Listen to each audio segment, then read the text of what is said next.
Hello, everyone. Hi. Good evening, everybody. Thank you for Good joining evening. us. How's everyone doing?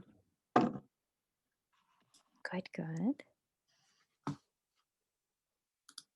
Hello. Hello. Okay.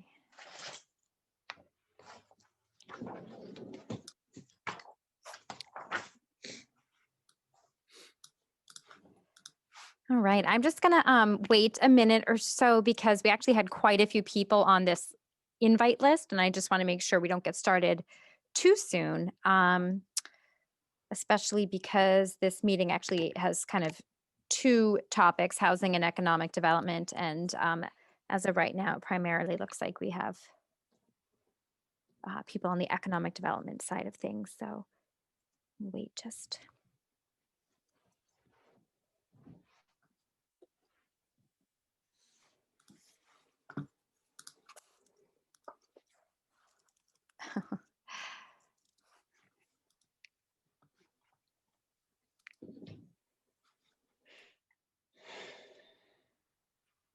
Can you change your name?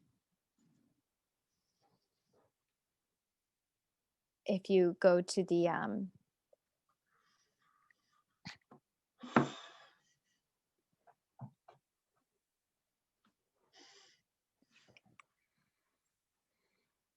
right. Ken, I'm going to make you and Lori co-host just so you also have the ability to let people in if you happen to see somebody in the waiting room and I don't catch them. Sure.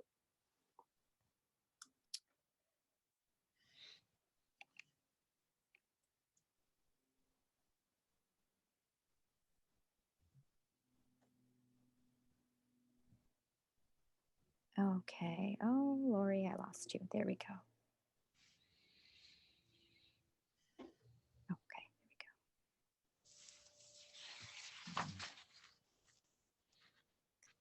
Excellent. So as we're waiting, one thing that would be super helpful for me, because I have this very long list of attendance and it was kind of unclear who was actually going to be able to make it. About half the people RSVP'd and half didn't. So one thing that would be super helpful for me if you look at Nancy's name, in fact, I'm going to do the same thing I just asked her to, that Nancy did is she added her affiliation to her name. So if you kind of right click on the three dots by your name and you can rename yourself, that would just be very helpful for me. If you don't know how to do that, no worries, but it's just a helpful reminder.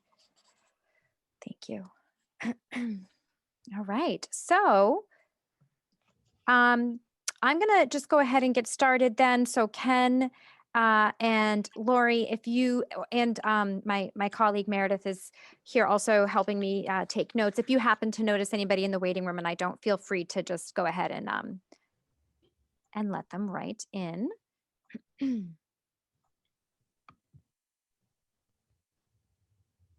All right.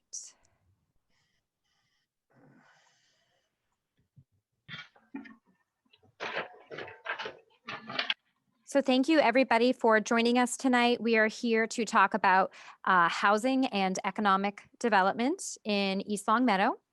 And the meeting, we expect, they've typically been running about an hour and a half. We spend some of the time talking about one topic, the rest of the time talking about the other, but there's a lot of overlap as well in the way that we tried to group the topics. So we'll start with just some introductions. And then I have just some kind of general questions just to kind of, get everyone to know each other. I know a lot of you already, of course, do know each other, but and then we will move into, I'll pass it along to Ken at PVPC, who will be asking questions relating to housing. And then Lori Tanner from PVPC, who has questions relating to economic development. And we'll be going from there. So just kind of as some ground rules, because I see the participant list growing. We now have 14 people. If you could just try to keep yourself muted unless you are answering, that would be great, just because, with background noise and everything, it gets kind of hard to follow. And then if you can raise your hand either with the raise hand feature or literally you can just give a wave, that would be great just so we're not accidentally cutting each other off. Um, so that is wonderful. And so I'm going to stop screen sharing now and I will start by introducing myself. My name is Alexis Lanzalata. I'm a consultant with Barrett Planning Group. I've met quite a few of you before in working with the Resilient Master Plan Committee. And then I know some of you have also been in other focus groups that we've been doing as part of this process as well. So thank you very much for being here. I know it is, a chunk of your evening on this beautiful day. So thank you. Thank you for your time. I'm going to go ahead and introduce Ken from PVPC. Yes, thanks, Alexis. I'm Ken Comia. I'm Senior Land Use Planner with the Land Use and Environment section at PVPC. I'm also the co-project manager for the Resilient Master Plan for East Longmeadow. And I've met a couple of you in focus groups in working on the housing element for some months in last year. But I'm glad to echo Alexis's point. I'm glad that you all are here, and we've had some great participation in our earlier focus groups this week, and look forward to great conversation this evening. I'm going to turn it over to Lori to introduce herself. Helps if I unmute myself. Hi, I'm Lori Tanner, Economic Development Manager at the Pioneer Valley Planning Commission, and I'm very happy to meet all of you. And I'll be interested to hear your thoughts on, the future of East Longmeadow, especially since it's been a very long time since you've done this kind of planning. So it'll be great. Thank you.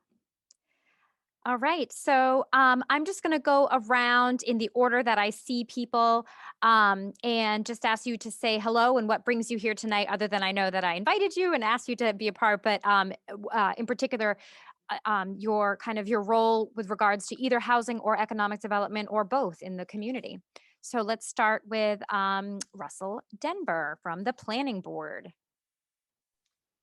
Hi, so I'm Russ Denver. I'm the chair of the planning board, but I'm also work for a company that has 50 people on Shaker Road and a 18-year resident of the town. And I'm also on the board of trustees for the Brownstone Gardens, which is elder subsidized housing. Oh, great. Thank you. Awesome. Thank you. And Ralph Page. Hello. Hello, everyone. Ralph Page. I am East Longmeadow Town Councilor. I am also a past chairman of the East Longmeadow Planning Board, lifelong resident in town, and also a business owner in town. Great. Thank you. And so you own a landscaping, right? Is that I have in my notes? Yes. Oh, great. Thank you. All right. And Superintendent Smith, hello. Good evening. I'm Gordon Smith, Superintendent of Schools. Happy to take part in this. Had taken part in a previous focus group that I thought went really well. So I'm excited to engage in this conversation. Thanks very much. And Nancy Connor, I'm so glad you were able to come. You're coming from the Chamber of Commerce, correct? Yes. Hi, everybody. I'm from the ERC 5, East of the River 5 Town Chamber. A lot of friends on the call. Good to see everybody. I live in East Longmeadow, so that's exciting to be part of this. And I'm new to the town. I've only lived here for 6 years. So I have a kind of a fresh look to the town. So it's nice to be here and share the time with all of you. Thanks for having me. Thanks so much. And Joe, Vice Chair of the RMPC, thank you again for being here. I know you've been asked to be on quite a few of these, so if you just want to say hi to everybody. Yeah, no problem. Hey, everybody. Joe Williams, also East Longmeadow Town resident. Been here for about 5 years. I also serve as Vice Chair of the Resilient Master Plan Committee currently. Just excited to listen to everyone's ideas and possibly throw in a few of my own. So nice to meet everybody. Thank you. And Tim. Hello, Tim. Hi, how are you? Long time no see. Yeah. So Tim Murphy, I own 413, a local business here in town. We're in Center Square, and we are. I am on the master planning committee. Yes. Thank you. Okay. And then Lynn Booth. Hello. Oh, sorry. I'm just going to ask you to unmute.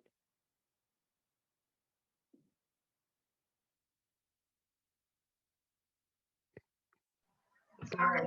Oh, that's okay. Working crazily too. I'm from the Housing Authority. I'm the director there. I am a lifelong resident of the East Longmeadow, and I manage 4 complexes and roughly 250 tenants. Okay. Thank you so much. All right.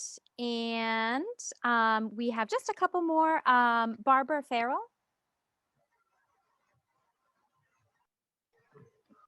Hi, it's nice to be here. I can only stay for about an hour.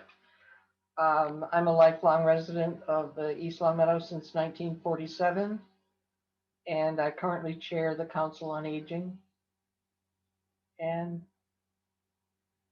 Great. Thank you for have being. no plans to move. Okay, well, thank you for being here. I know we'll definitely want to get your ear on some of the housing questions in particular. So thank you so much. And Cassie from My Main Squeeze Juice Bar, correct? Yes, my name is Cassie Chirsuolo. I've lived in town for over 20 years. I own My Main Squeeze on Shaker Road, and I am running for the board town council. There you go. That's what it's called. All right, great. Thanks so much. Thank you.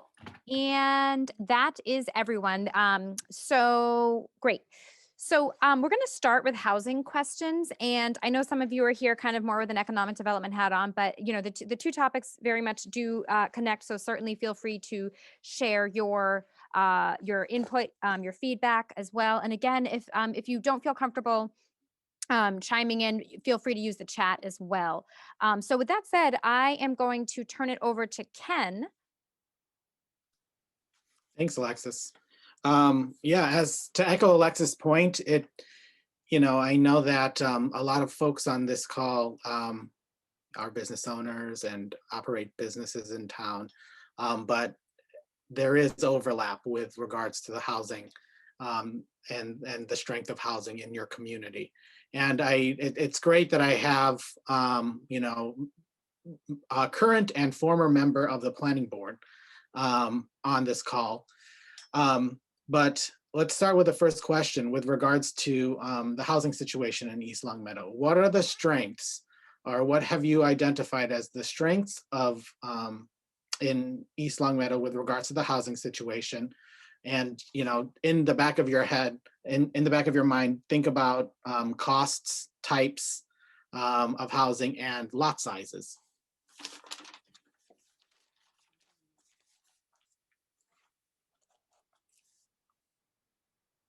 No one? That's all right. To give people time to think about the question. All right, Ralph. So I have thought about this, the strengths in town. So we have an older section of town in the north end, which has a lot of smaller lots. The houses are tight together, but the prices are kept at a reasonable amount.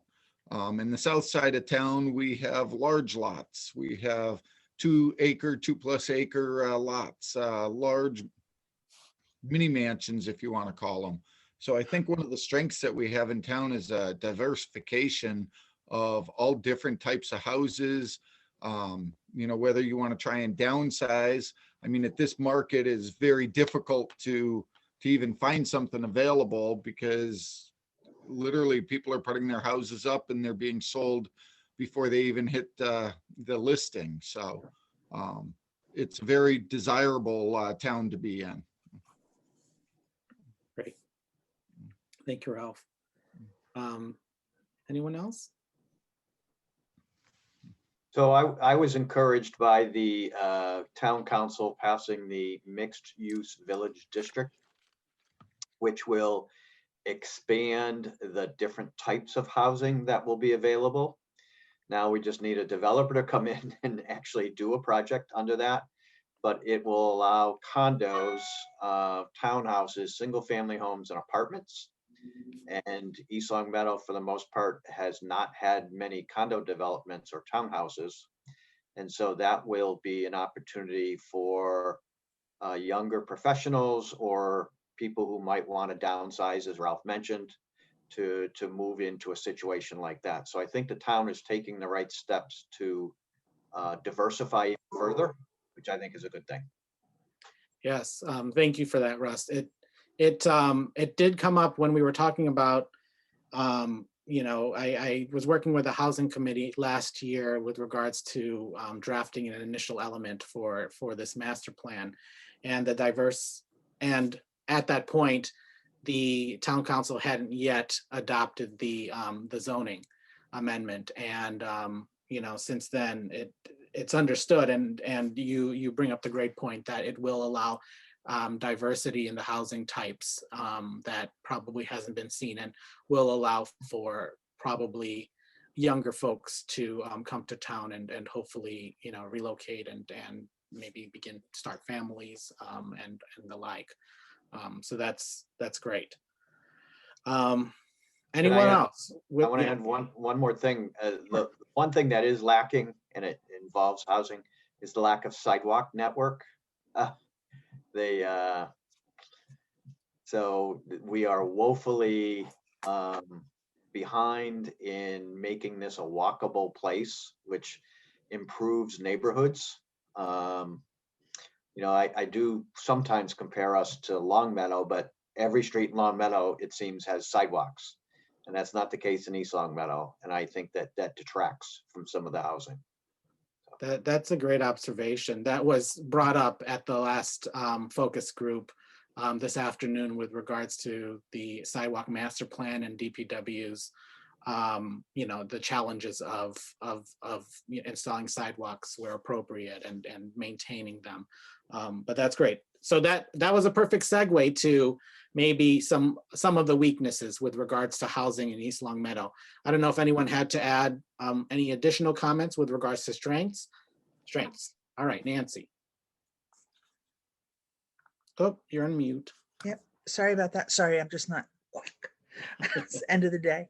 I just wanted to add on to the sidewalks, that sidewalks with sidewalk cuts for people with disabilities would be awesome, because that is one thing we are lacking. I know that's not a positive, but just to kind of add on to what Russ had to say. Great. Thank you. Joe? I would just probably mirror on what Ralph had to say, in that, in my experience being here in the last 5 years, it does seem like there's a very diverse housing market that's available for people that are just kind of getting started with owning a home and have the ability to move into town at a reasonable price range. And also there are plenty of, you know, neighborhoods where people want to upgrade as well. So I think that that's a nice strength of the town, to have a diverse, you know, demographic of people that can make it in town. Great. Thanks, Joe. Not to put you on the spot, Gordon, but I know that the school department, in a conversation at sometime last year with regards to housing, you know, I think it was either the chair of the school committee that may have been on that call, but is there any assessment or, you know, as far as the school committee and the school department with regards to housing and either student populations, any forecasting with regards to your current housing stock, and how that may or may not play a role in, you know, the people, the students that are coming to East Longmeadow schools? So to actually kind of echo what Russ said, you know, if a developer comes along and starts to say that the proposal that's been outlined for Chestnut Street project, that may have some impact, but at the moment, we're actually in a situation where we're either flat or somewhat declining in enrollment. So, our buildings are certainly big enough to handle more students at all grade levels. Generally, what we see is student families will either enter at the kindergarten level, or we see a lot of entry at the middle school level. The middle school generally has a flatter enrollment, if you will, if the other buildings are declining at all. The NESDEC projection is that we will see some slight growth within the next 5 years, but we probably won't get to the peak where I think the high school at one point was close to 1,000 students.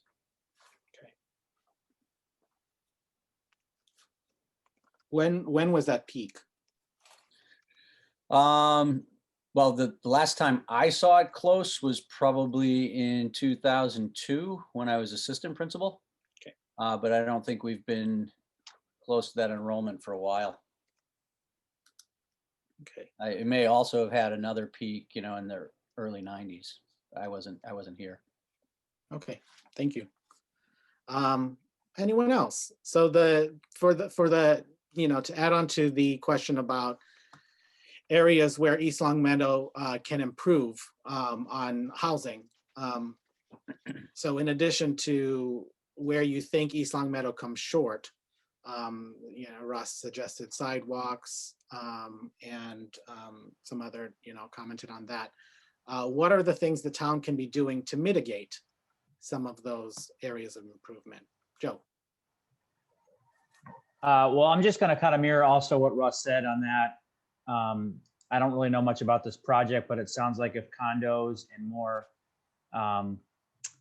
facilities that would help bring younger families in that don't necessarily want to buy a house, but maybe want to purchase a condo.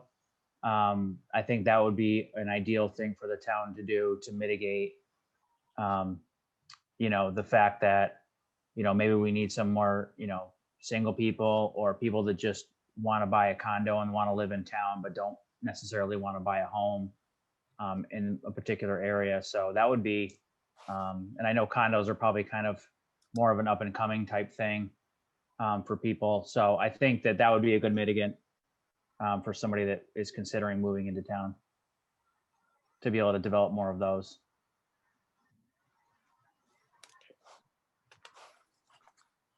Anyone else? Cassie. Hi. To kind of mirror what Russ had said actually about the sidewalks. I live very close to where I work. I'm very fortunate. And in the nice weather, I ride my bike sometimes. However, our streets are also not bike friendly. I live right near the high school. And last year I popped my tire on the main road like 4 or 5 times because of all like the potholes and everything. So I feel like because we have the bike path as well, just having it more bike accessible, because like I could ride my bike to the bike path, but I've already ruined it multiple times. So for people who live close and want to get there, it's not really possible unless you load it up in your car, which is kind of a bummer. And then about the schools, I don't know if this has been addressed. My concern, and my neighbors have raised this as well, who have like younger children. So I live right near the high school. When I went to the high school now, like over 10 years ago, at that point, there were ceilings falling apart. And I know they still are. And I know last year there was a water main break. So if there are more families or younger people moving to town that might have families, how can the buildings that we have that are kind of falling apart now sustain more people in them? Right. That's a great point. Thank you for bringing that up. It confirms a lot of the conversations we had earlier today with regards to some of the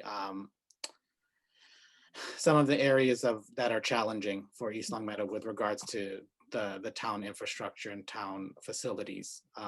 But thank you for bringing that up. I think Lynn, you have an important role as you're, I think, other than Gordon, the only other town official or someone that works for the town. With regards to housing, you obviously work with the housing authority. Are there strengths and challenges you find with the operation of the housing authority? I know when you mentioned that question, I was trying to think of the strengths, and I think it's good, the housing authority. It's for low-income seniors, and I do have some families. I do know that my list is full of families. I have a long list of families. I know the town is also short. You have to have a certain percentage. So the more residents we have, the percentage of low-income housing goes up. And I know right now we don't have that percentage of low-income housing to the residents we have now. So I don't know how the town would be able to deal with that, or even with this development, maybe a certain percentage can be low income. You know, something to think about. Thank you for that comment. Russ first, then Ralph. So maybe 5 or 6 years ago, I was working with a potential developer that will remain nameless about the possibility of putting in elder housing now where the ice cream shop is at the old railroad thing is. There are lots of tax credits available for that. You create a walkable rotary area. There's, medical complexes there, the library, restaurants, drugstores. You add a little more life. So if the town could be a little more creative on looking at potential properties to take by eminent domain and do some planning on strategic housing initiatives would be a good thing. And Carlin Combustion sits right next door. Ralph's shaking his head. He's heard this before, but it's terrible to have in the Rotary an industrial building that has sat empty for 7, 8, 9 years. I'd rather the town be in charge of that development, and that potentially could be some interesting housing opportunities if the town owned it and then found a developer for it. So that would create more diversity of types of housing, but I'll leave that to Ralph and he can yell at me later, but. Thanks, Russ. Ralph? So I just wanted to fill people in with regards to our new mixed-use village district bylaw. It will be mandated, it is mandated within the bylaw that 10% of it is to be used for affordable housing. It was very important to us to make sure that that people were able to afford to get into these units and that they weren't all just high-priced units that residents who wanted to downsize, it may be able to get into them and use it. So, and I just wanted to touch on sidewalks. That is something that's on the plate. We've been discussing it, and we have 8 additional miles of sidewalks that need to be done. So we're looking at possibly bonding to do a bunch of them this year. That's great. Thank you. Anyone else? All right. I'd just like to say one thing. Barbara. I think that one of the things that happens is that the homes that are selling that are reasonable are selling around $200,000. But I haven't seen any condos that someone could then move to for $200,000. And I think that needs to be kept in mind. If you're talking about thinking about people who are leaving their house and wanting to get into a different situation, it's important to realize that the average person who's lived in town for a long time is not sitting in a $500,000 house. And I think that's something to be considered. Thank you, Barbara. So Barbara, Joe. Oh, sorry. I just was curious about zoning.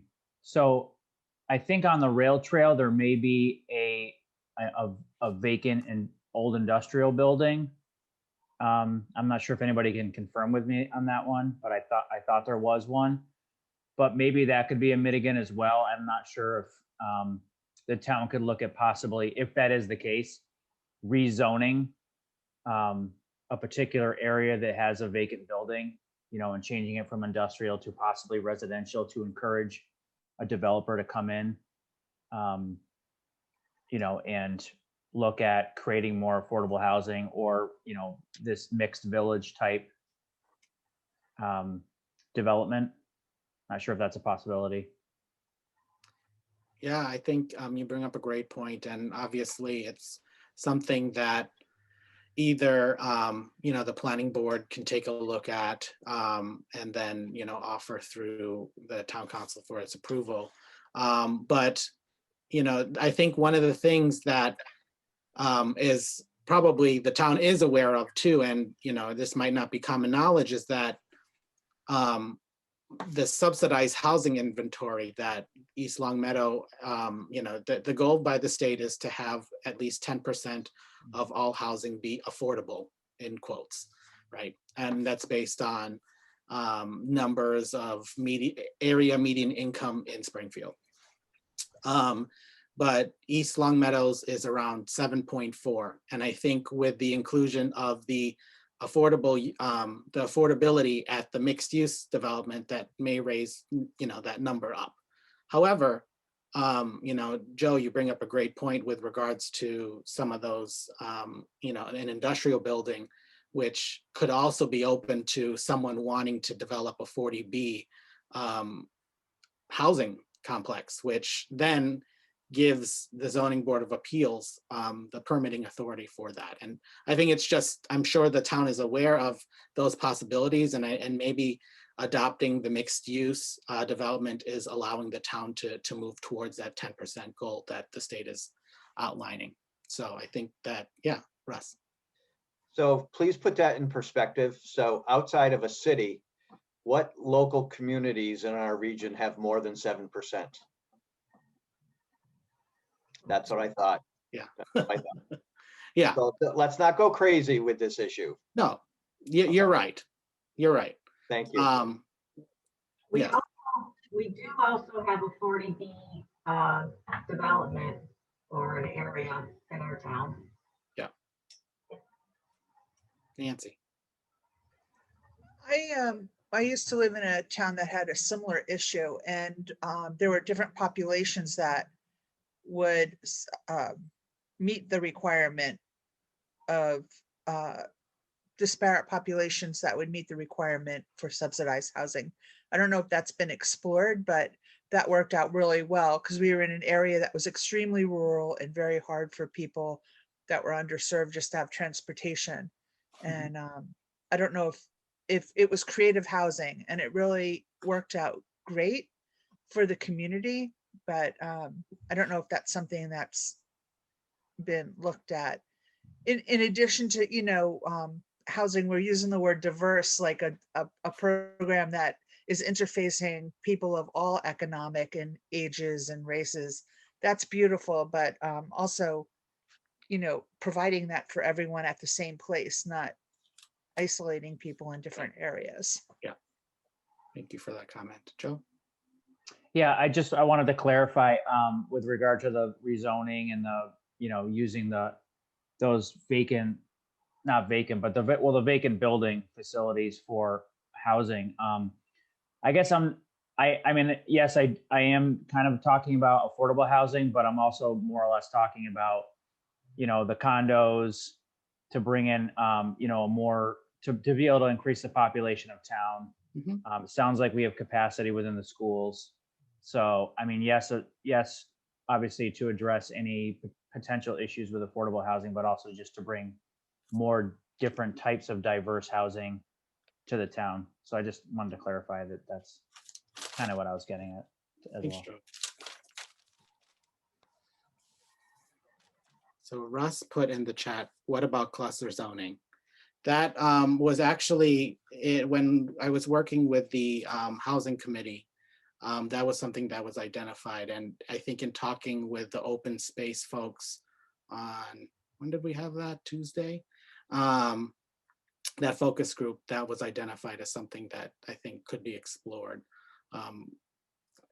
As I think that it probably makes sense, especially George Kingston shared that, you know, the planning board is reviewing a subdivision plan for one of the larger, you know, I think parcels that, you know, I think that there was hope that it could have been preserved or, you know, that was on Tuesday's session. But yes, I think that that's a great idea and a recommendation, and it's in the draft plan. So we'll make sure that it gets there. Barbara, I did want to pick your brain with regards to understanding the senior population. This, you know, this comes up a lot in all of our communities that we do this process with regards to housing. And the question, as you know, you're the chair of the Council on Aging, how can housing support seniors in town? Specifically, you know, with the want to age in place and enjoy the amenities of town. And I think your conversation that we had during the housing committee last year, I think is very helpful. But I think, yeah, if you can allude to some of that conversation.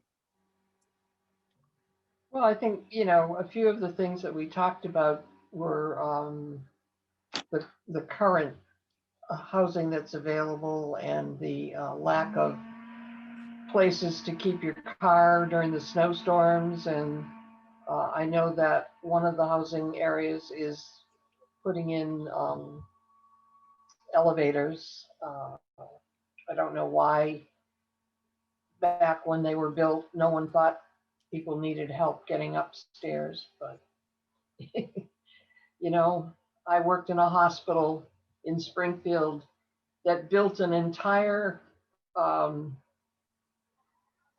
new area and didn't have any bathrooms for the nurses. And 1 year, that was our Christmas present to the nurses. They took these little closets and made them into bathrooms.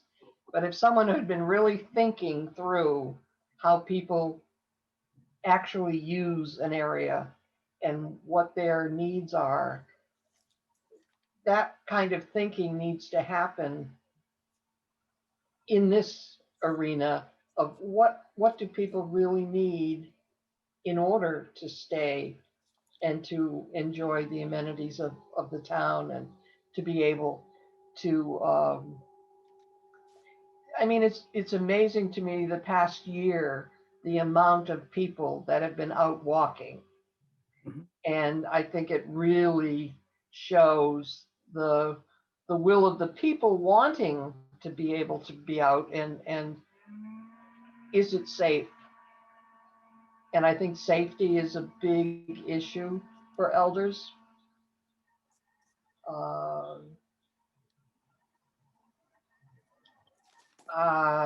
I'm trying to, you know, I mean, and I think as we look to the future, we need to be really cognizant of what new families want. And I would say that replacing the high school is on the top of the list. I know that my children had an absolutely excellent opportunity. Unfortunately for them, there were no jobs, and now they're in Georgia and Oregon. And so that sort of thing too is what are the opportunities that are available as people graduate from high school, and are we really looking at the fact that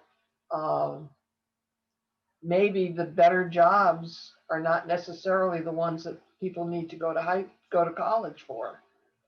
Maybe there's some training or education that leads people to jobs within our own community?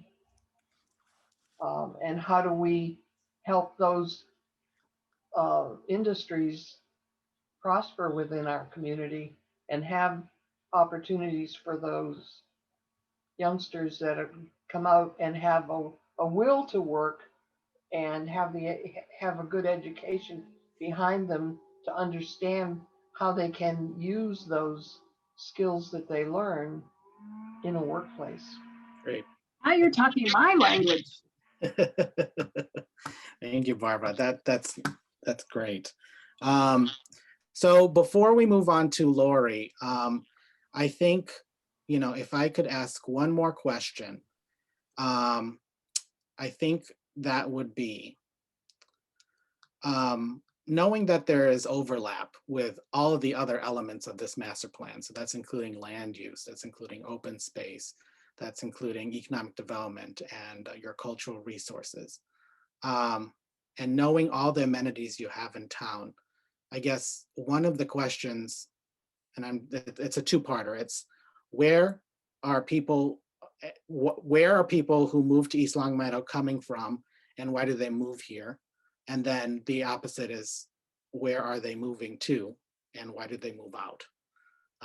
So I don't know if anyone has any context of some of those ideas, in those two questions. Joe. Well, I can say that I came from Springfield prior, and the number one reason why we came here is we have young kids, and the schools here are great. Number one, for sure. So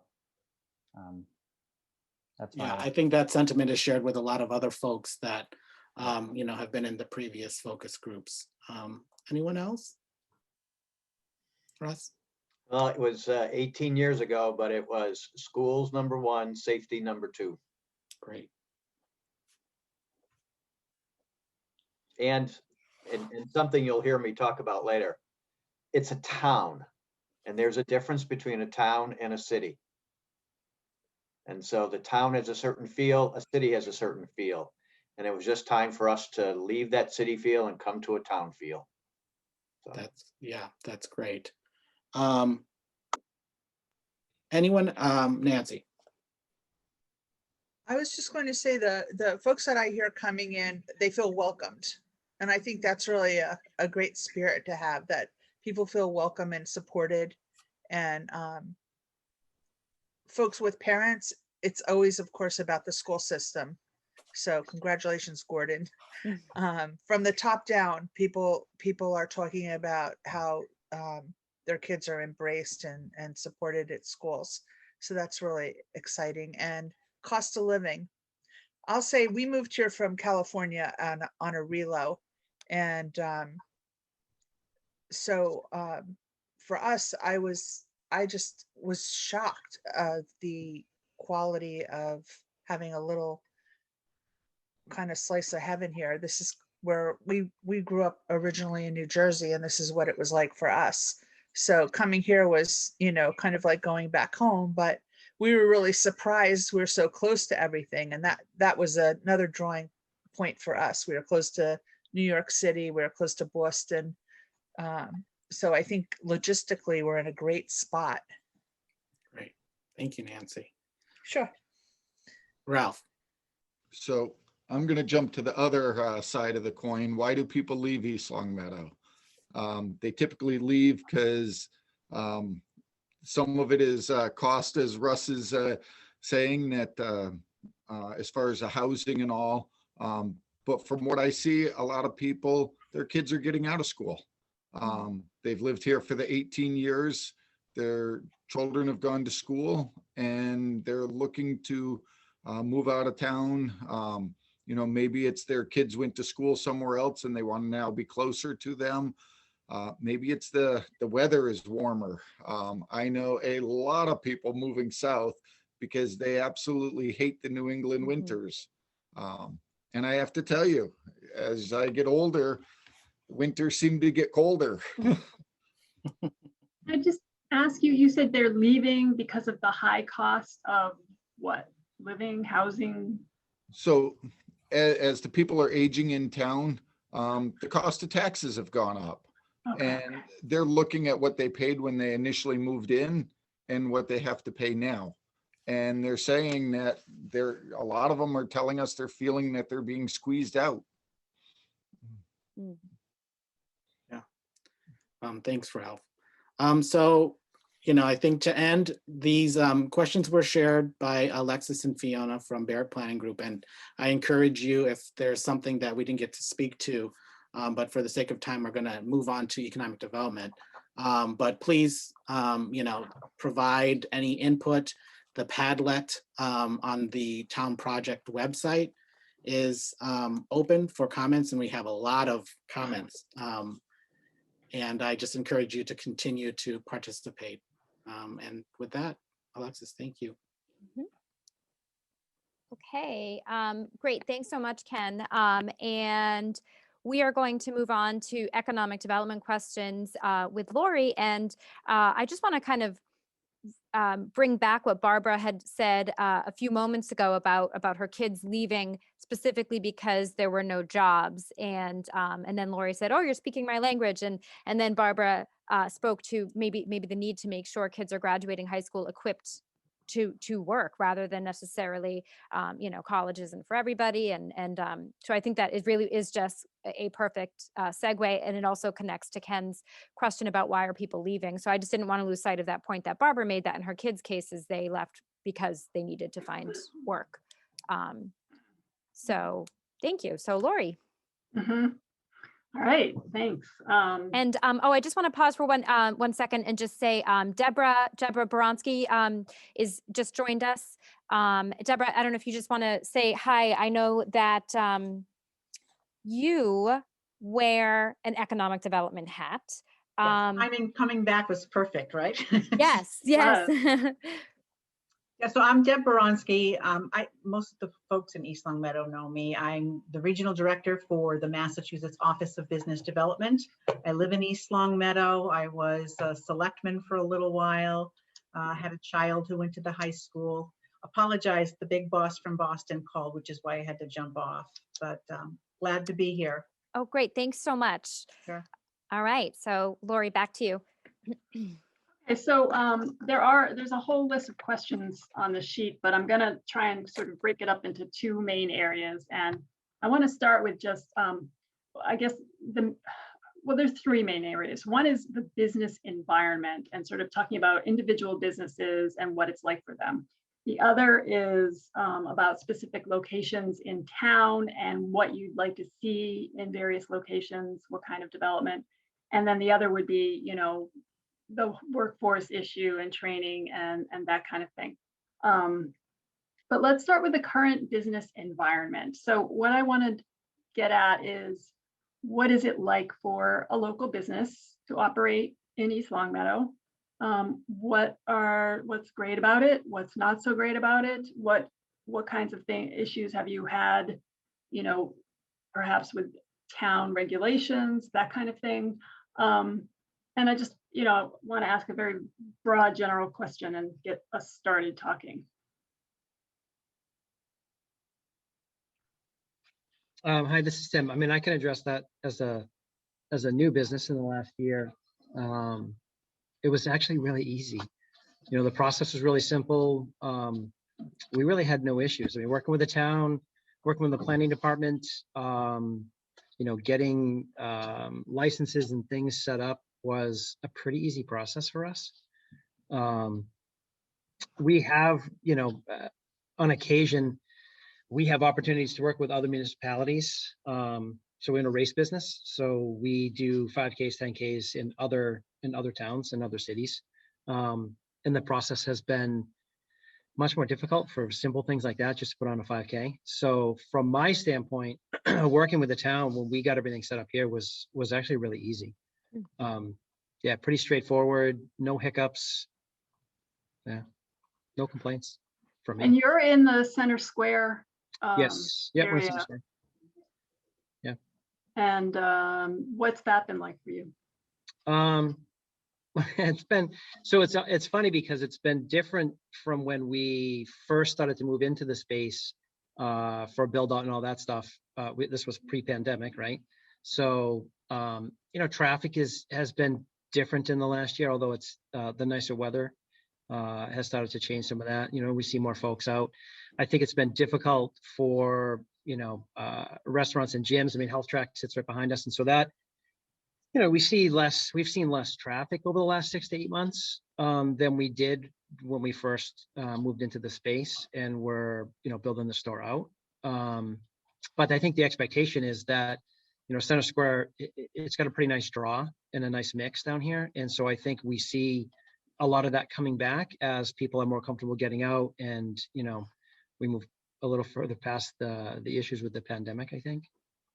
So it's been different. Yeah, we've definitely seen a change in from pre-pandemic stuff to during it, and now a little bit of activity picking up, in the last couple of weeks. Okay, great. Thank you. Yes, Cassie. So I started my business in town almost 7 years ago, and now I'm actually relocating my business on the same road, just a little bit further down. So I have had two goes at all the permitting now, and all of that. And I will say that there are certain boards in town and certain, oh my gosh, like the different, the different boards and the different offices. They're very easy to work with. And there are other ones that are not and are really unhelpful. So we have both sides of the coin here, where some are super helpful and will even kind of go out of their way to point you in the right direction, and the others just no communication whatsoever. So there's both sides. Which we want to address which ones those are. I don't really feel like throwing anyone fully under the bus. I will say the planning board was really nice to work with. They're very good. Even like having issues that have come up, they've been really helpful reaching out to Bethany. The Board of Health is super nice. Like from the day that I told them, like, I'm thinking about moving, I want to understand what I will need. Like, can you help me? Yes, we'll be there. When do you want us to come? Blah, blah, blah. Help me plan it out, make sure everything is like in the right space. So those two have been really great. The town clerk's office, really great. Some others, not as helpful. Do you think that it speaks to like a lack of internal communication, or they're just like I'm wondering? My interpretation would be lack of communication, and from my being a third party to the emails and also having personal correspondence with some of these people, customer service, while it's not the goal of your job and that is not what your job entails, you in a way are also, you have to talk to people, and not always great. Okay, so like sometimes not as professional as perhaps one would think should be. Okay. Maybe that's Okay. Let's see, who else do we have who owns a business? I know Ralph said you said you own a business. Oh yes, Ralph. I do. So my business is what is classified as a pre-existing non-conforming use. It's run out of a residential district. My father started a business in 1958 here in town, and truthfully, he never really mentioned that he had any difficulty starting it, because no one even knew he was running it for 35 or 40 years. So with that being said, the town has gone through hiccups. There was a time when different businesses that were in town, contractors and stuff, were trying to be removed from town, even though they had been here for a long time. But again, the planning board worked with the businesses. We drafted a bylaw to allow pre-existing businesses that had been here to stay here under special permit. I honestly think that at that time, that was probably one of the best bylaws that had ever been drafted. And I know other towns were looking at it. I understand what Cassie's saying as far as, I'm going to call it customer service. I was on the planning board for 5 years, and I tried to take it upon myself that once a new business went in, a few months afterwards, just to poke my head in, how's everything going? Was there any issues? Is there any way we can improve? I don't think that's continued on. I think I was probably a rarity in the situation, popping in and talking to people. But it was more important to me to know how we can improve. And it still is as a town councilor. I like to hear, I like people talking to me. I like other businesses so that we can try and find a way to improve. And sometimes it's the little things that you can do that'll make a huge difference. With my business, I've personally, since 1982, I graduated high school and I've been doing it. The town has been wonderful to me. I've never really had any issues. And again, I know I'm probably a rarity. There's always something that pops up, but I'm happy I'm here. Going to stay here until the day I retire, which at this rate will probably be another 30 years. All right, great. That's a great practice, what you were doing. Oh, yes, and Nancy, I know that you represent many businesses.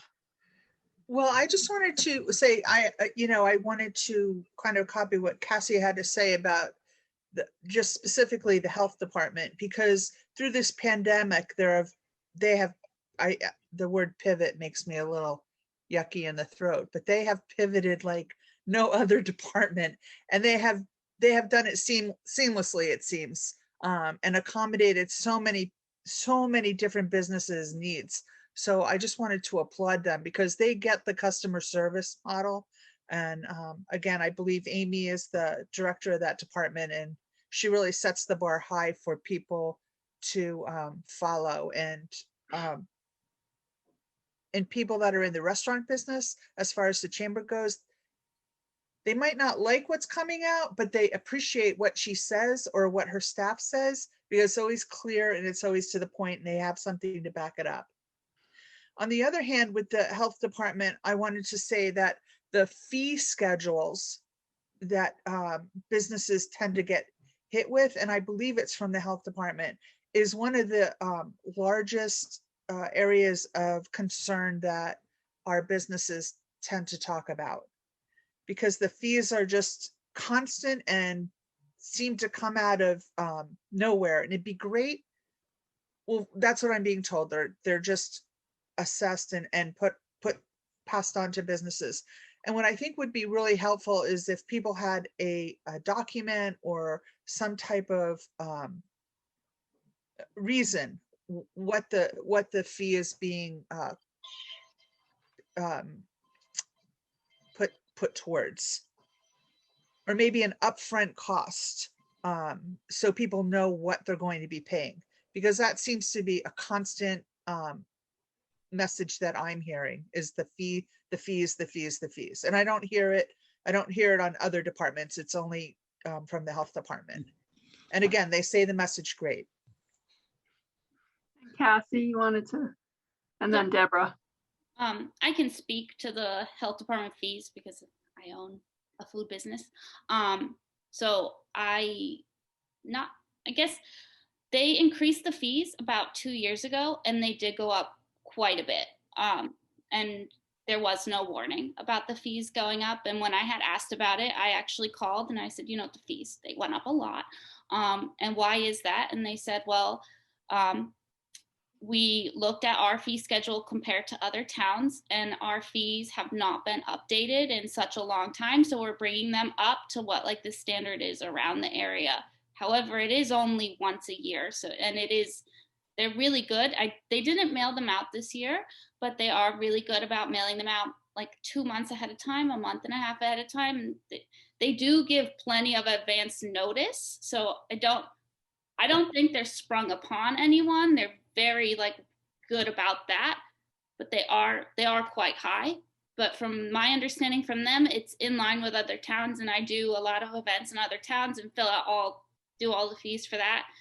And they are in line with other towns. In that respect, they are, but it was quite a jump when it first happened. They more than doubled. But it is what's happening in the area. So I just want to say goodbye and thank you for listening to me. I have to leave now. Thank you. Thank you, Barbara. Deborah, there you are. Hi, I just want to say that, businesses struggle as it is to just find employees and train them and keep up with the workload that they have. So as Nancy said, the fees are an issue, but so is documentation. If we can simplify as much as possible the different types of paperwork that we're requiring businesses to fill out. Business permits are kind of a pain in the neck. Site plan review waivers, I'm told, are very, very strenuous as far as trying to get them done. We want our business people focusing on being successful and employing people and not taking their time away trying to figure out where to put the dot and the I and the T. So that's just something. You said business, I'm sorry, you said site plan review waivers, but what did you say before that? This business permits. And then the site plan review waiver form is very confusing. Okay. Just a couple of examples. It's confusing. Business certificates is another one. It's just the paperwork. If we could simplify it in some way, get the information we need, but not be so difficult in all the information we're collecting. Here, right? If that could be like worldwide, can we? It's true. I know. I mean, it's not just East Longmeadow, but I have heard it from certain business owners. Yeah. No, that's a great goal to have. Okay. Lori, can I jump in for 2 seconds? Absolutely. Just wanted to inform people, I know it's been on the back burner. We're doing what's called a recodification of all our general bylaws and all our zoning bylaws. We're hoping, it will be up and online this year. So everything will be electronic and fully searchable. So if you have a question with regards to a health license or something like that, all you'll have to do is type in health and boom, anything to do with it will pop up. It's been a project we've been working on for over 2 years. And with that, there will also be a whole fee schedule for all fees in town. So they will all be listed in one place. And then the town council is responsible for fees. So it'll be on a set basis, once a year, once every 2 years, whatever they decide, to review the fees, get public input before they're increased. Because that was one of our concerns, is that this department would raise them or that department, and no one really knew when or where they were happening. So it's exciting, and I can't wait to get it all done. Great. Thanks for letting us know. So I just want to shift a little bit. We can go back and forth and all that, but I just wanted to, since a couple of you are located right at the town center, Center Square, around the Rotary. I believe you're right near the Rotary, Cassie, and of course Tim. So I am just wondering what you think about your customers, access to your businesses, other businesses around you. Do you have thoughts for how that could be better, what you would like to see? And others can also weigh in on this, like, how do you see the town center as a center of business and commerce and a place to go for goods and services? And what kinds of changes might you like to see in the future? I mean, I guess from my standpoint, you know, there are a lot of folks that travel or walk within Center Square. I would say that downtown it's not super walkable.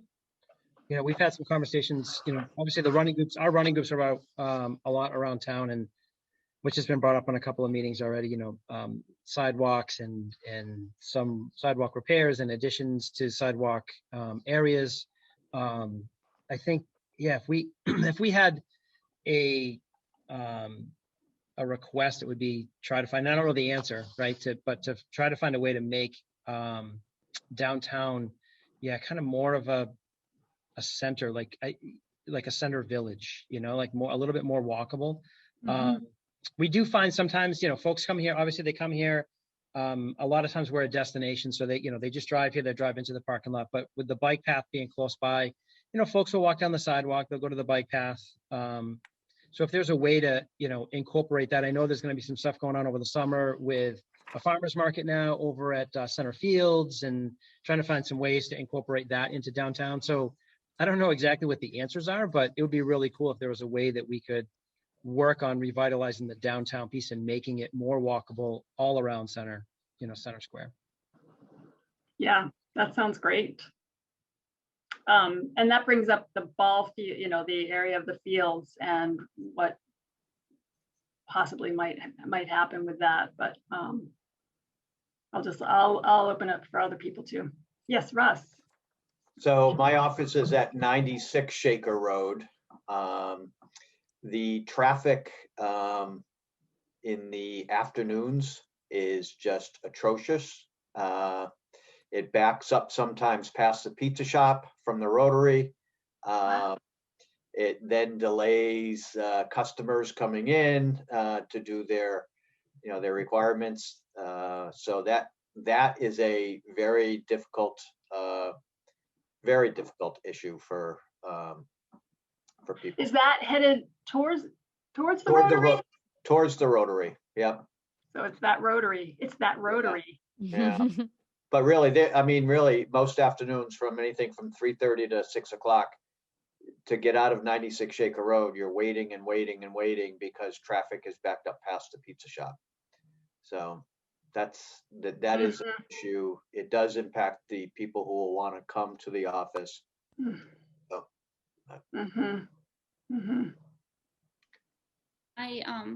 to add to Russ's thing about Shaker Road, the Shaker Road at the beginning, I think it goes until the first traffic light, if I'm not mistaken, where the gas station, La Fiorentina are. But there's that third lane in the middle for turning. My storefront overlooks like full-fledged all windows. I have seen accidents in that third lane. I have seen people just not understand what the third lane is for turning, use it as just another lane to travel down. I have seen it used for countless things. And I understand that it's like the turn lane, obviously, but just so much has gone wrong with that third lane. And it doesn't seem to be super helpful. Yeah. In certain parts, I don't know. I hear you. I've been there too. Yeah. That's an issue for our transportation access section too. Other thoughts? Yes, Deb. So I believe that all 7 spokes from the Rotary have sidewalks. The challenge becomes this, you know, the center where all the spokes meet. I know that East Longmeadow has done many studies, many, Russ is shaking his head, that are probably on a nice shelf somewhere. And, you know, the solution becomes, you know, traffic lights and overpasses, so on. I have someone talking in my ear over here. I bet you can guess who it is, Russ. Hi, Dan. Anyway, I should just have him sit here, but that's it. So yeah, can I, the Rotary. Yes, Russ. I just want to tag on. So Deb makes a really good point there. And one that I'd like you to take a look at is, I believe the former East Longmeadow Chamber of Commerce, and Dan might have been president at the time, they paid a group to study the possibility of an overlay district at the Rotary. Do you remember that, Dan? It was done a long time ago. Steve Graziano had that it up. That's how long ago it was. Yeah, but I mean, there were some very interesting findings in that. All of them might not be relevant today, but it would be good to go back, pull that up and see, you know, if the same issues exist today as they did then. And if you had done something back then, what might have changed or could potentially change? Yeah. I was 21 years on the DPW, and we've studied that Rotary 1,000 times. Some significant changes have been made, which have eased a lot of the problems. Coming in from Maple Street, where we used to have 2 lanes, and then one would stop and the other car would go through and be T-boned from a car coming through the center going down Shaker Road.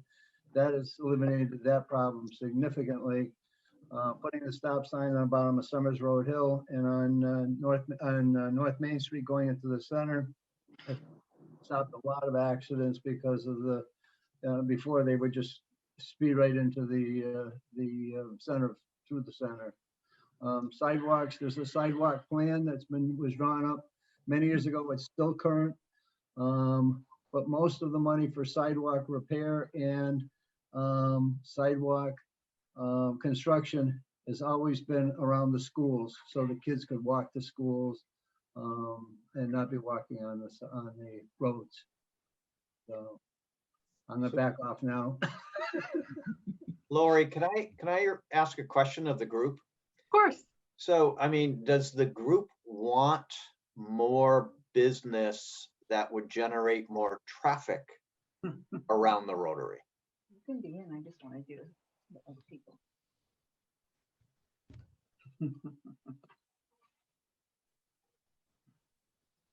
Oh, come on. Because I'm going to tell you, so there's a proposal next week in front of the planning board that would double the size of the Pride mobile station. It would double the number of pumps, and it would double the size of the building. You don't do that unless you're anticipating more traffic. And we're all talking here about the traffic at the Rotary. So I'd love some feedback. So Lori, No. Can we say no? No, sorry. Yes, go ahead. so I'll jump in. So as far as a gas station at the Rotary, there's been one in that location forever. Do I think a 6,000 square foot, I guess it's being called a convenience store, would go in there with the queuing of all of the gas going out into the Rotary and all? I think it's going to be very difficult to make it flow properly, to be politically correct. I mean, from what I'm looking at, the size of the mart or convenience store is double what Atlantis is. It's almost like taking a grocery store and putting it right in the middle of your town. Unless they can come up with a traffic pattern that works, I don't see how the Rotary can handle it.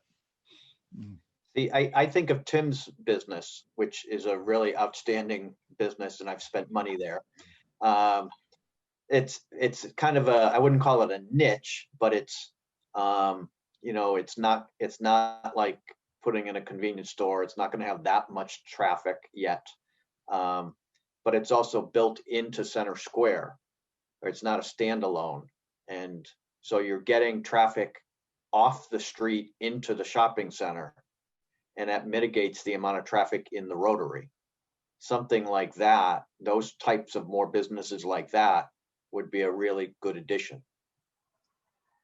My thoughts.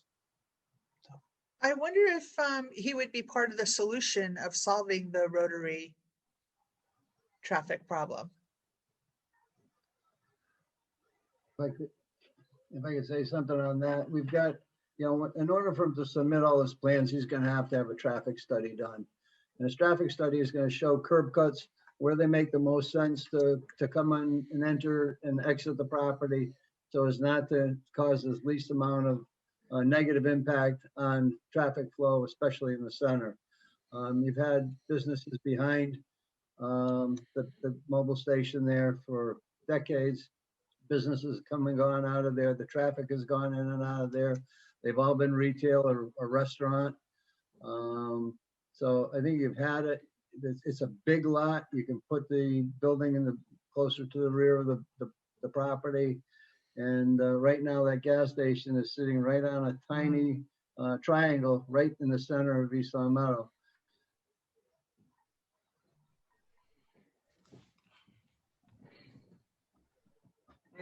I feel. And I think if it's laid on your thing, I feel that if they do something that big, I mean, to me, now it's almost like the town's going to be a city. It's going to have that city feel. My thought is, and listening to people with their businesses, they're looking for more foot traffic, something more family friendly, something that, I mean, to me, a huge gas station like that is just going to be more traffic and driving and not foot traffic. And it would be really nice, really, really nice. I don't know if anybody ever thought about this, and I don't know if it's ever even feasible, but make the whole rotary a park and have people be diverted around it. And then we'll have a nice area where everybody can walk around and sit, enjoy the ice cream, go to the restaurants and kind of have a nice big walking area with no traffic.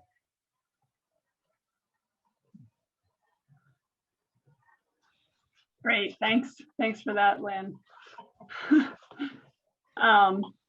So, all right, we don't have that much time left. So I want to ask about a little bit sort of bigger picture stuff, industries in general. I had a conversation with Russ. We were talking about how, the industrial area of town is pretty well built out, but there's a lot of medical office buildings coming into town that is providing jobs.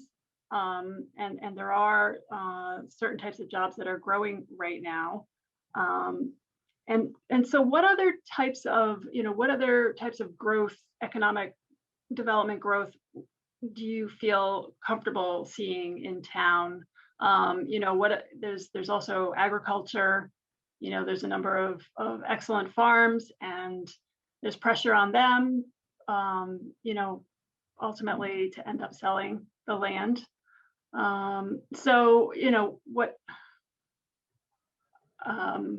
Any thoughts on that? I'm just going to see Joe's. Sorry, I was trying to let you just continue, Lori, while also trying to answer Russ's question and be a little efficient about it. So it was more to. Yeah, no, that's okay. Sorry, I was just trying to. We got frozen. Can you guys hear me? Yep. I was just trying to, as a consumer and as a resident of town, to just try and address Russ's question. I hear you. Mm-hmm. Yeah, that's a great idea, the Longmeadow and Sons building. Can I just ask real quick? Sorry, I know we're pressed for time. How old is that Longmeadow and Sons building old? I mean, I feel like even from like a historical preservation perspective, I feel like that building might have some, it's got cool little features to it, and that if somebody could, repurpose it and make it still look kind of the same, I feel like that, I don't know how old the building is, but maybe. Anybody know? It's not that old. It was built like in the early 2000s, I think, or the late 90s, because they used to be across the street. Yeah, I don't think it's that old. But the Pride owns the building now, because I actually called them and asked about purchasing it, and they refused to sell. They're not taking any offers. Okay. That building was built in the 60s. It was a Bay Bank way back in the 60s and 70s. And then Baybank went out, and Longmeadow was there for a good number of years. I was gonna say, because it has an interesting design to it, so it's kind Yeah. of like a nice little look. I like it. And the I like- Baybank still ahead, has sorry. the ATM in there too. But go ahead, Joe. Sorry. Oh, I was just gonna say I enjoyed going to Longmeadow, so and I would probably enjoy going to a similar place as opposed to a Pride convenience store.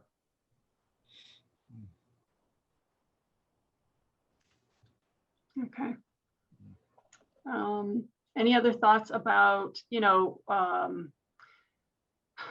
I think that the current shopping areas along Route 83 are restricted. They're not going to be expanding. Is that correct?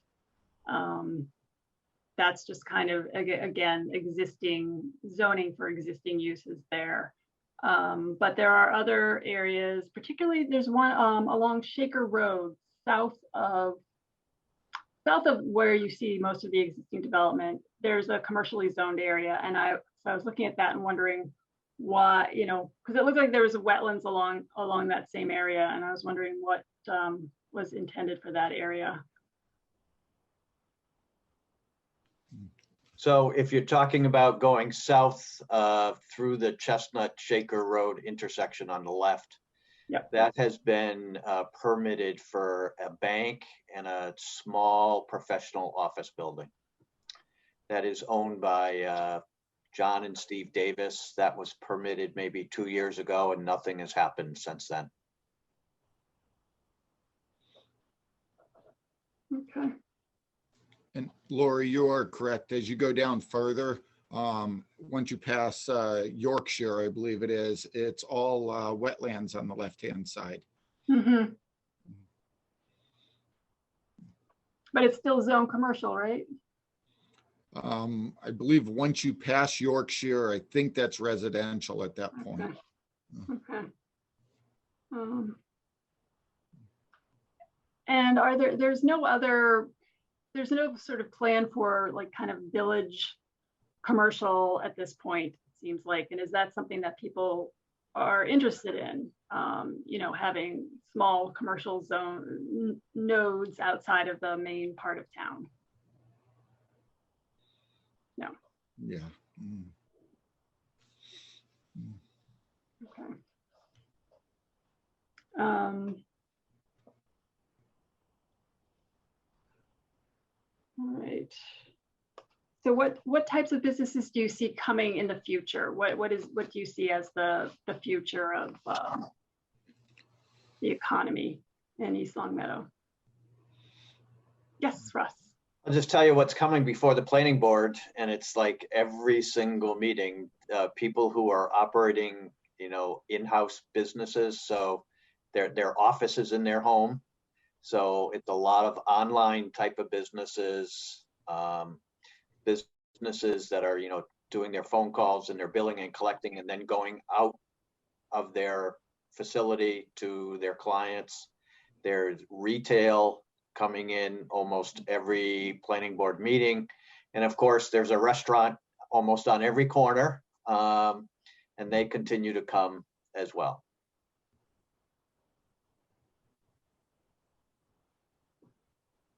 And where is the retail mostly going at this point?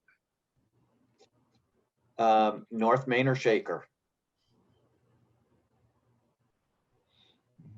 And we've become for some strange reason, we have become the gun retail center of Greater Springfield. There's at least, well, I've been on the planning board for 3 years, and I think we've permitted 3 gun dealers in town since then. So. Yeah, and sorry, I'm just switching back to the North Main Street area is another place where there isn't that center lane, but there's a lot of curb cuts, and it seems like a dangerous corridor right there where there's a lot of activity, people coming in and out, and often a lot of traffic. But it seems like most of the businesses are in existing buildings. Is that right? Or is there new business being built? Dan. there's no more land available, really. You'd have to do urban revitalization where you take an old building and tear it down. I own a lot of commercial real estate on Shaker Road, North Main Street, Maple Street. I've got a lot of vacancies, all due to Corona. Yoga studio went out, massage facility went out. Businesses that a lot of people renting offices retired. So there's a lot of space available. As far as new construction, very limited. A building would have to come down. The only one you've got is Kelly Fredette down the road that would be a big potential site for something big, but who knows that, but that's the only thing that's really available out here that would cause any kind of a growth. Okay, that's very helpful. Thank you. I was going to say that a lot of service industry businesses were coming in until the pandemic. Home health care, health spas, healthcare. Russ had mentioned that, yeah. But then the pandemic hit, and as Dan had mentioned, people just went south. Yeah. Okay, Sadly. so we are right up against our time, and I just want to, I don't know if Alexis has any further issues to address. I know we had some sort of general questions at the beginning, and I'm not sure if we addressed those. Oh yeah, the obvious land use conflicts. That was one thing. But now I have 1 million. I mean, a lot of this has kind of come up where we, one of the questions about, how do these elements tie into other ideas in the plan, including transportation? Obviously, that came up a lot in this second leg of the discussion. The open space protection with the cluster zoning. So I feel like we got a pretty good handle on that question.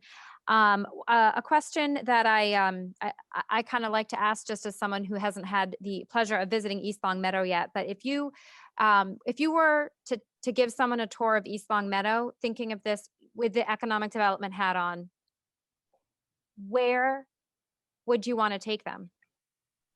And why? Like, what is it that tells the story of East Longmeadow? And I know it might depend on who you're taking, but just in general, if I were to be like, hey, I want to come see one thing in your town, what would it be? The Rotary.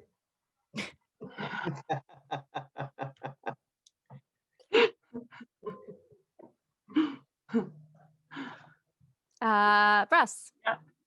I would do what used to be Milton Bradley, Hasbro, is now Cartamundi, and the old American Saw. And I think one thing that I talked to Lori about is actually the forefathers of this town, and I go back to Dan as being one, had the real foresight of laying out some real good industrial parks.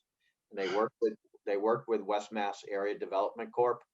And those parks are a dream. There are some wonderful buildings in there. They employ a lot of people, and it's just set aside in an area of the town that is just set aside for those type of businesses. So you don't see those type of businesses in other areas of the town.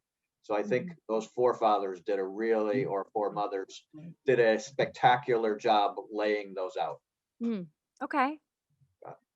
Thank you. Anybody else? If I could just talk about that too. To continue on what Russ was saying, years and years ago, when they laid out the town of East Longmeadow as far as zoning, they did an amazing job. They identified where they wanted to have business and commercial, where they wanted to have the different residentials, and then later on, like Russ said, the industrial park. Nice thing about East Longmeadow, it's not just a residential community like Wilbraham or Longmeadow. We've got a good mix. We've got a single tax rate, which is great for business. And the regulations for the industrial park made it so they're good businesses. They employ a lot of people. You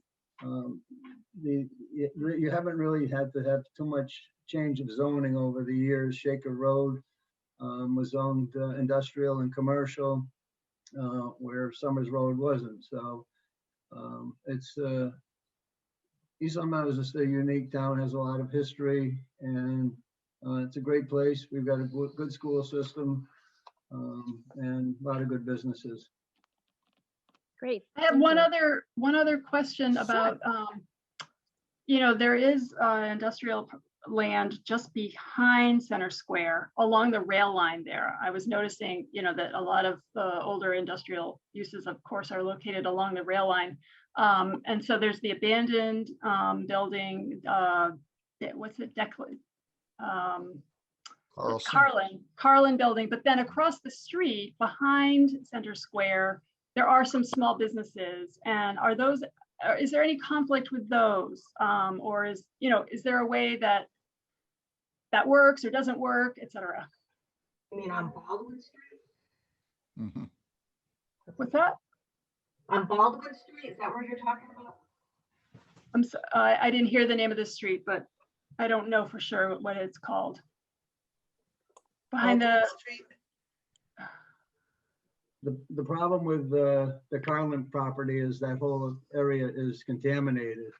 The contamination runs from that property all the way behind the town hall and discharges right now into the Pacusic Brook over where you're talking about the Pride property going in. So they're working on a massive cleanup on that, but it's going to take years. And it was the same as the package machinery site that had severe contamination from the old factory days.